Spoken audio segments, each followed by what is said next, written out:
Hello, and today I'm going to finally talk about the year of gratitude.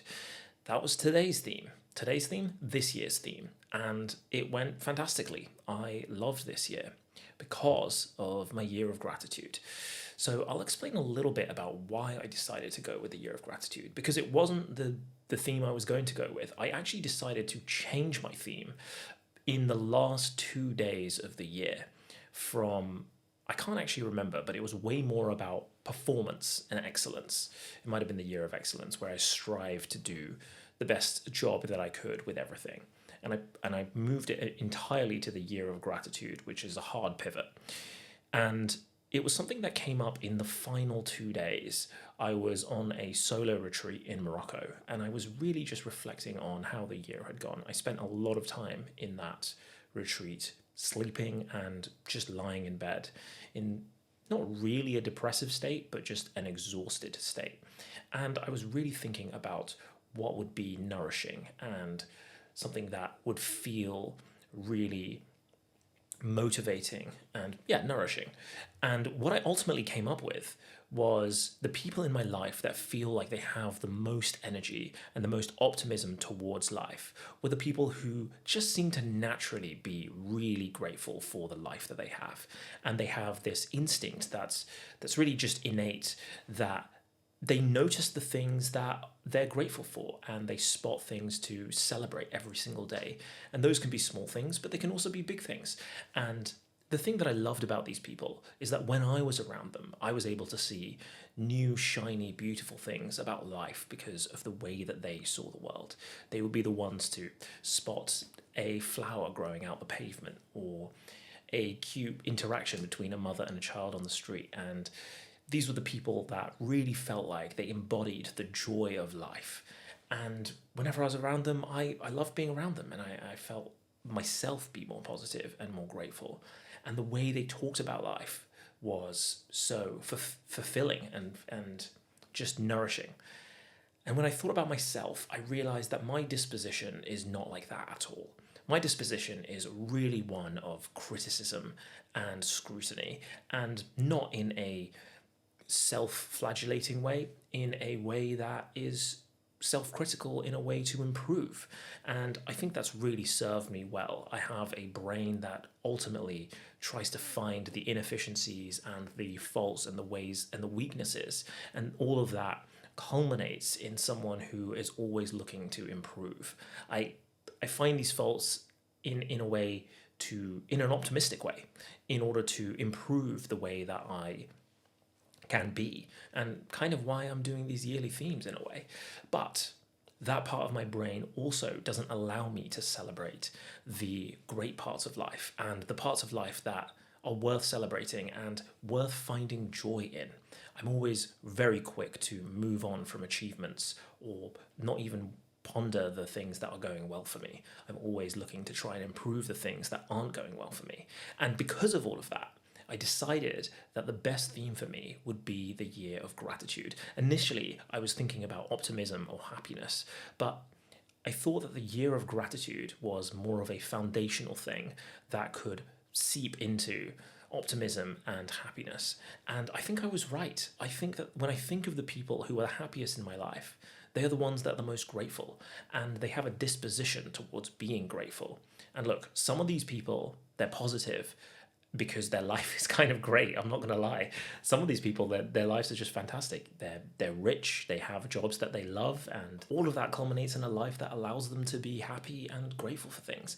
But I also think that in a lot of ways, because I know these people and I know what they've gone through, I also think that the way that they are optimistic is connected to their success. The fact that they have this gratitude towards life causes them to be optimistic about the ways that they can improve and also the way that they can move through life. And I think that their gratitude is part of their success and not a result of their success. And because of that, I really think that the year of gratitude was going to be a really, really fantastic thing for me. Even if it doesn't result in any material success, I really just think being grateful will make me a happier person, and that's a success in itself, even if I'm unsuccessful in the rest of my life. And ultimately, that was true. I mean, I really found that this year was one that I could look back on and feel successful in, even though by all material standards and metrics, this was kind of a flop era. I mean, the beginning of this entire project is that it's me saying that basically I'm in my flop era and I want to try and get better. But the year of gratitude showed me something more important, which is that we're playing this game of trying to get to the next success or improve the next thing, but ultimately you have to enjoy the journey. And the year of gratitude was one way that I was able to really practice enjoying the journey.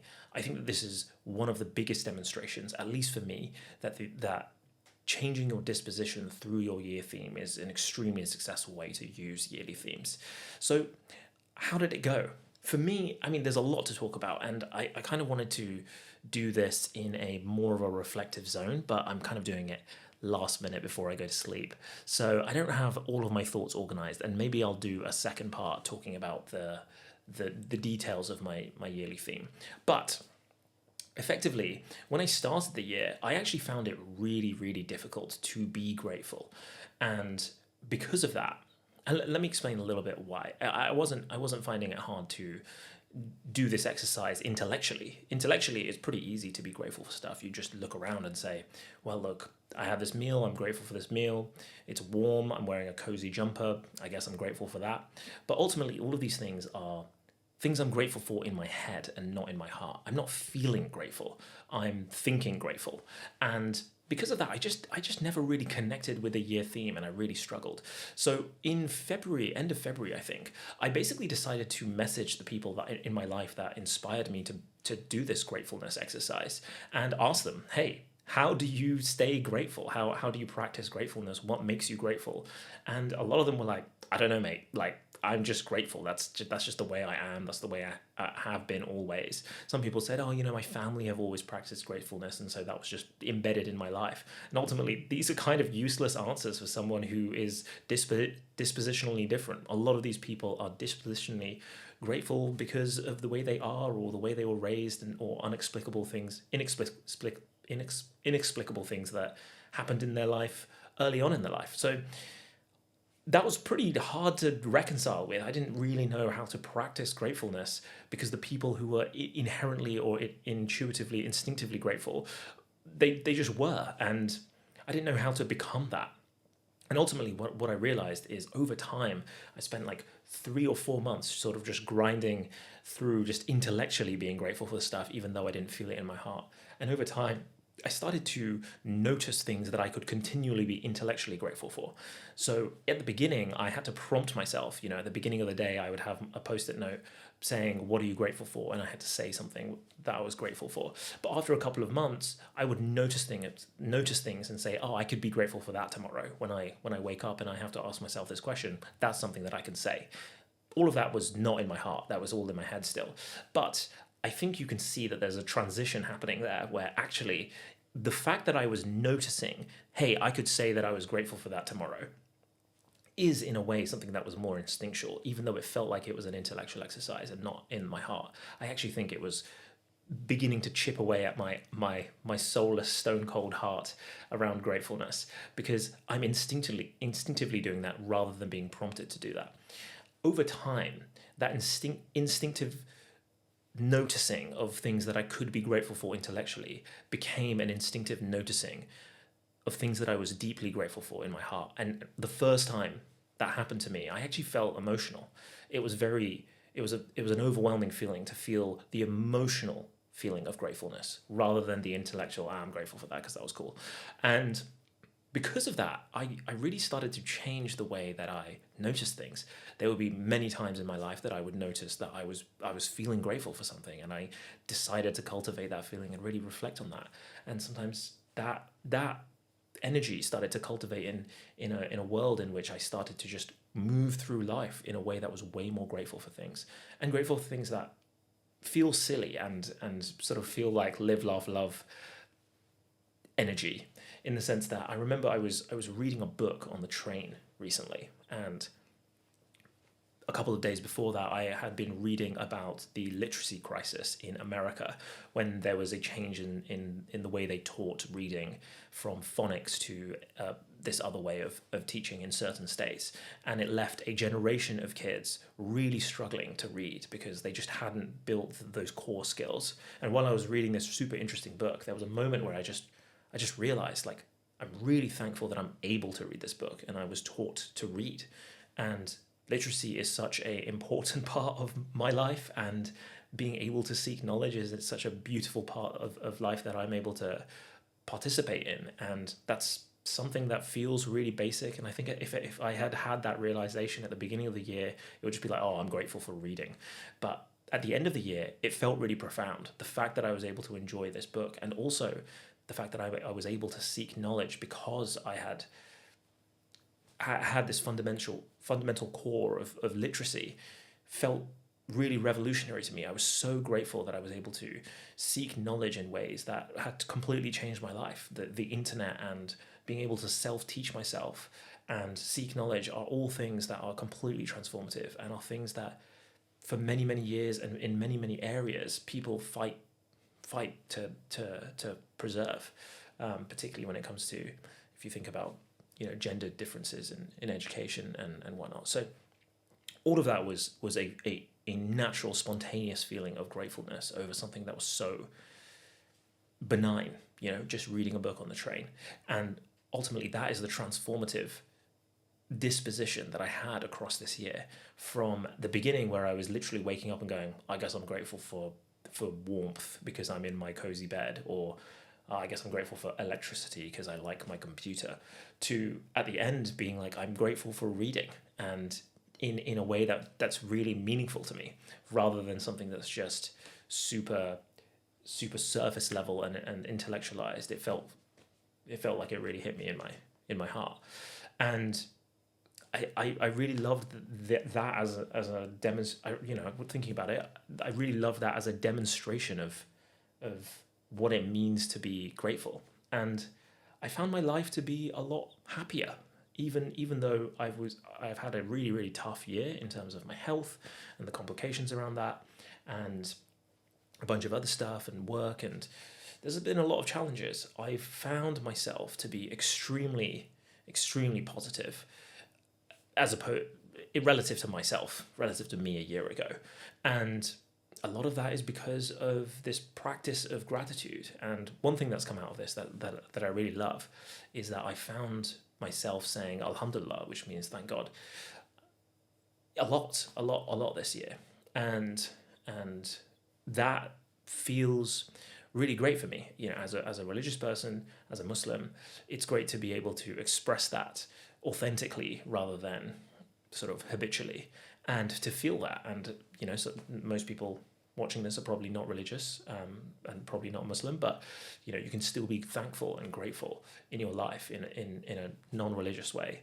And that's what this year had done for me. And even though this was just about gratefulness, because I was grateful for not only the things in my life, but also the people in my life, I really feel like I was able to enact change in the way that I move through life and the way that I interact with the people in my life. I felt myself investing more in my community and the friendships that I had, and valuing them more than maybe I had a year ago, because the gratefulness that you feel around people manifests in reaching out to them more, caring for them more, and being of service more. And all of those things are fantastic ways to live.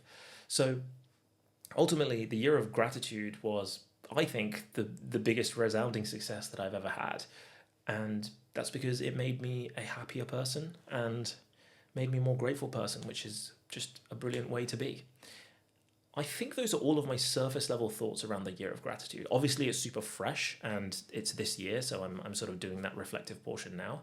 And I just think it's a fantastic disposition to introduce into your own life. I also found that by being explicitly more grateful for things, other people in my life were also becoming explicitly more grateful.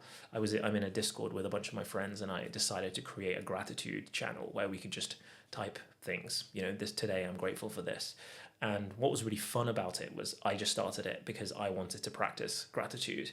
And once every time I would drop something in the channel, other people would realize that they were grateful for things, or they would be prompted to also write something. And it was such a wholesome way to encourage gratefulness across the entire community in the Discord. So that's one of the reasons why I think that the gratitude was really fantastic.